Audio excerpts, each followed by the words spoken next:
ये तो आपको पता ही है कि पूरी ही दुनिया में 195 यानी कि 195 टोटल कंट्रीज हैं। पर अगर मैं आपसे सवाल पूछूं कि इन 195 कंट्रीज में से कौन सी कंट्री यंगेस्ट है, तो आप लोग क्या जवाब देंगे? By the way, youngest country से मेरा मतलब यंगेस्ट पॉपुलेशन से बिल्कुल नहीं है, बल्कि ऐसी कंट्री जो भी रिसेंटली ही बनी है, इसका जवाब आपको देना है। चलिए इसका जवाब मैं आपको देता हूं। उस कंट्री का नाम है साउथ सूडान, जिसे कि सन 2011 में, जी हां, सन 2011 में सूडान से फ्रीडम मिली थी। यानी कि सन 2011 में साउथ सूडान कंट्रीज की लिस्ट में शुमार हुआ था। है ना ये इंटरेस्टिंग फैक्ट? तीखी होने के बावजूद भी इस दुनिया में कई लोगों को मिर्ची खाना बड़ा अच्छा लगता है, लेकिन थोड़ा संभल के गाइस, क्योंकि इस दुनिया में एक मिर्ची ऐसी है जिसे खाने के बाद आप लोग सीधे ऊपर पहुंच जाओगे। हाँ गाइस, ये मिर्ची इतनी ज्यादा डेंजरस है। इस मिर्ची का नाम है ड्रैगन ब्रीथ चिली पेपर, जो कि इतनी ज्यादा डेंजरस है जिसे खाने के बाद आपको लगातार शौक लगते हैं और उसके बाद आपकी मृत्यु हो जाती है। पर सवाल यह है कि इतनी डेंजरस मिर्ची को आखिर बनाया क्यों गया? तो उसका आंसर यह है कि इसे मेडिकल ट्रीटमेंट में इस्तेमाल किया जाता है एज एन एनेस्थेटिक ड्रग, जिससे आपकी स्किन को सुन्न करके ऑपरेशन किए जाते हैं। है ना इंटरेस्टिंग फैक्ट? कोका कोला एक ऐसी ड्रिंक जो पूरी दुनिया में बहुत ज्यादा फेमस है। पूरी दुनिया के ऑलमोस्ट हर एक कोने में आप इसे खरीद कर पी सकते हैं, लेकिन पूरी दुनिया के 2 ऐसे देश हैं जहां पर कोका कोला ऑफिशियली नहीं बिकती। पर सवाल यह है कि वो कौन से देश हैं? डोंट वरी, मैं आपको बताता हूं। उन देशों के नाम है नॉर्थ कोरिया एंड क्यूबा।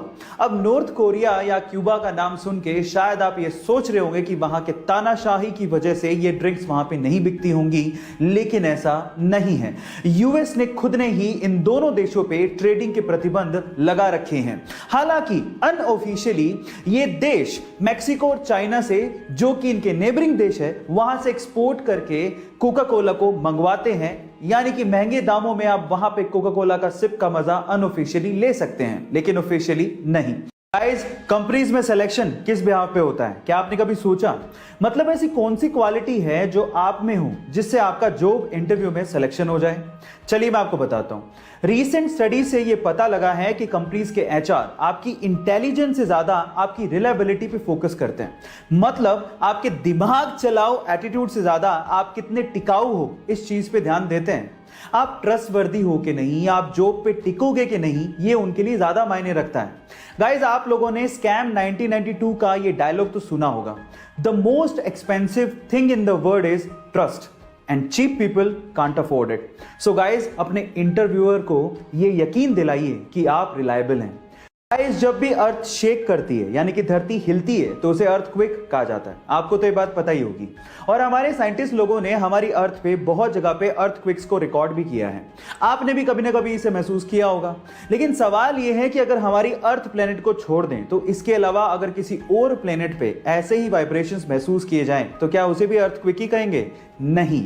आपकी जानकारी के लिए मैं आपको बता दूं कि नासा ने पहली बार, इतिहास में पहली बार 6 अप्रैल 2019 को ऐसे ही वाइब्रेशंस मार्स के सरफेस पे रिकॉर्ड किए थे, जिसे मार्स क्विक का नाम दिया गया था। है ना अमेजिंग फैक्ट? आप लोगों ने हेवेल्स कंपनी का नाम तो जरूर सुना होगा। मे बी आप में से बहुत सारे लोग हेवेल्स कंपनी के इलेक्ट्रिकल अप्लायंसेस यूज भी करते होंगे।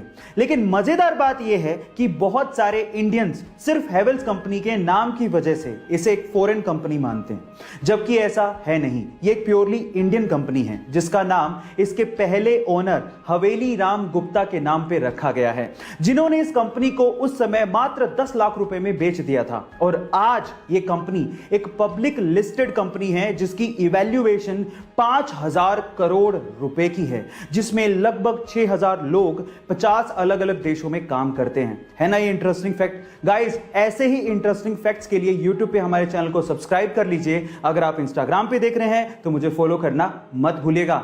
मिलते हैं अगली वीडियो में।